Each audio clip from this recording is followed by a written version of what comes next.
اسی طرح آن a broad spectrum دنیا میں ہمیشہ مرد اور عورت کے درمیان میں ٹسل رہا ہے. مرد کہتے رہے عورتیں جو ہیں وہ غلط استعمال کیا مردوں نے دین کا. ہاں دین کے نام پر بہت ڈیمیج ہوا ہے اور مس یوز کر کے احادیث اور قرآن کو اور بہت سے اسکالرس کی باتوں کو بہت بری طرح سے انارکی پھیلائی گئی ہے. لیکن یہ حقیقت ہے کہ جو ڈیمیج ہوا ہے اس ڈیمیج کو اب کون ریکٹیفائی کرے گا, کون ٹھیک کرے گا؟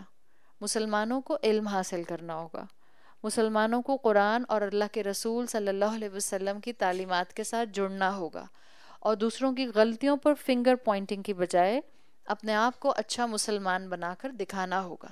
اٹس ایزی ٹو بلیم اے مولوی, اٹس ایزی ٹو بلیم اے درس والی آنٹی, لیکن اپنے آپ کو اس سٹینڈرڈ پر لے کر آنا جیسے آپ مولوی صاحب کو یا درس دینے والی آنٹی کو دیکھنا چاہتی ہیں, آئے نا, میدان کھلا ہے. آپ کو درس دینے والی آنٹی میں خامیاں نظر آتی ہیں, آپ بن جائیے درس دینے والی آنٹی, اور پھر جو درس دینے والی آنٹی میں خامیاں تھیں آپ کے اندر وہ بھی نہیں ہونی چاہیے, اڈاپٹ کریں. اللہ نے تو میدان کھلا رکھا ہے.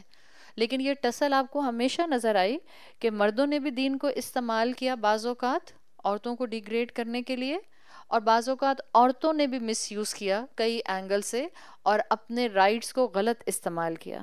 یہ ٹسل ہمیشہ رہی اور یہ ٹسل وقت کے ساتھ ساتھ بڑھتی جا رہی ہے. اس سال ہم سب نے عورت مارچ آبزرو کیا ہے, اور جتنا زیادہ تیزی سے عورت مارچ کا چرچا کراچی شہر میں ہوتا ہے, میرا خیال ہے پاکستان کے باقی شہروں میں اتنا زیادہ ہائپ نہیں ہوتی ہے. اپنا کھانا خود گرم کرو. مرد کیا کہتا ہے, جاؤ جا کے اپنا الیکٹریسٹی کا بل خود دے کر آؤ, ہوتا ہے نا. تو اور یہی ہو رہا تھا. سوشل میڈیا پر ایک بلا وجہ کی وار چل رہی تھی, اور وہ ہو سکتا ہے ہم میں سے جو مڈل ایج خواتین ہیں ہمارے لیے یہ کنسرن نہیں ہے, لیکن ہماری اولادوں کے یہ کنسرن ہے. ہماری یوتھ اس پر بات کرتی ہے. یہ ٹسل چلتی رہے گی جب تک آپ مرد اور عورت کے درمیان میں رولز ایلوکیشن کو ہدایت کی روشنی کے تھرو نہیں لے کر آئیں گے. یہ ٹسل ہمیشہ چلتی رہے گی. مرد کہتے رہیں گے کہ عورت کو جو ہے وہ نیک ہونا چاہیے, عورتیں کہتی رہیں گی صحابہ جیسی باتیں تو کرتے ہو بٹ عمل تو صحابہ جیسا ہے نہیں.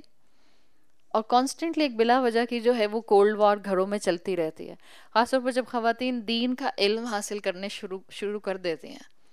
یہ ورسٹ چیز ہے کہ خواتین جب دین کا علم حاصل کریں تو وہ کہیں پہلے ہمیں یہ سکھائیں کہ شوہر کے کیا فرض ہیں جو ان کو میرے لیے ادا کرنے ہیں. اگر آپ قرآن کی طالب علم بن گئی ہیں تو آپ کو پہلے کیا سیکھنا ہے؟ بیوی ہوتے ہوئے آپ کے کیا فرائض ہیں جو آپ نے اپنے شوہر کی طرف ادا کرنا ہے. اگر میں اس وقت یہاں بیٹھ کر آپ کو بتانا شروع کر دوں کہ قوام اصل میں کیسا ہوتا ہے, آپ سب گھر جا کر اپنے شوہروں کو درس دینے شروع کر دیں گے.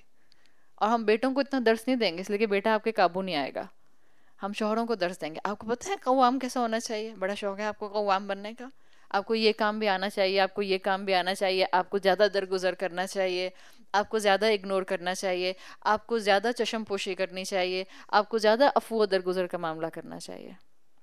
یہ ہوگا, یہ ٹینڈنسی ہوگی. شیطان چاہتا ہے یہی دین کے نام پر ہمارے درمیان میں بلا وجہ جو ہے وہ جھگڑے اجاگر کر دے.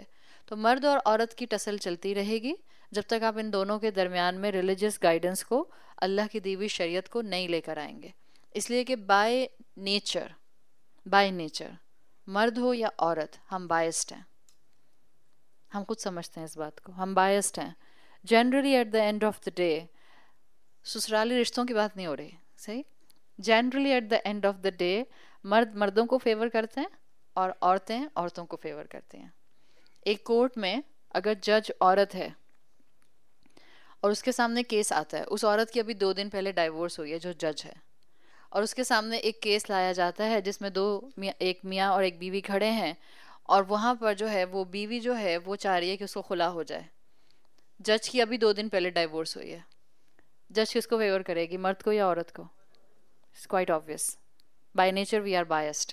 اور اگر وائس ورسا سچویشن ہو, جج مرد ہو جس کی ابھی 2 دن پہلے ڈائیورس ہوئی ہے اور اس کے سامنے یہی کیس آ جائے, تو وہ کس کو فیور کرے گا؟ وہ مرد کو کرے گا. تو یہ ٹسل چلتا رہے گا اگر ہم نے ان دونوں جینڈرز کے درمیان میں سمپلی اللہ کی ہدایت کو لا کر کھڑا نہیں کر دیا. اگر ہم چاہتے ہیں کہ ہماری بیٹیاں اور ہمارے بیٹے اپنے گھروں کو دوبارہ سے بسانے کے بعد یا اپنے گھروں کو سٹارٹ کرتے ہوئے یا اپنے نکاح کے بعد اپنے اندر ٹالرنس لیول کو ڈیولپ کریں, ان کو دین کا علم ضرور دیجیے، ان کو دین کے ساتھ ضرور جوڑیے، ان کو دین کی اصل اسپرٹ ضرور دکھائیں، ورنہ یہ بیلنس آؤٹ کرتی ہوئی کائنات آپ کو ہمیشہ نظر آئے گی۔ مرد اور عورت کے درمیان ہمیشہ ایک تھرڈ پارٹی اللہ کا دین رہنا چاہیے، ہمیشہ، خاص طور پہ شوہر اور بیوی کے رشتے میں۔ اگر آپ نے اللہ کا خوف شوہر اور بیوی کے رشتے کے درمیان میں سے ہٹا دیا تو بالکل اسی طرح گھر ٹوٹیں گے جس طرح سے بہت آسانی سے جو ہے وہ پلیٹ اور برتن ٹوٹ جاتے ہیں، اور اسی طرح گھر ٹوٹ رہے ہیں آج۔ سپریشن ریٹ، خلا کا ریشو اور ڈائیورس کا اس وقت گراف بہت اوپر جا رہا ہے، اس لیے کہ ہم نے درمیان میں سے اللہ کے خوف کو، دین کو اور قرآن کی تعلیمات کو نکال دیا ہے۔ تو یہ بیلنس نہیں آئے گا ان چیزوں میں جب تک ہم قرآن کا بیلنس ان تمام چیزوں کے ساتھ اٹیچ نہیں کر دیں گے۔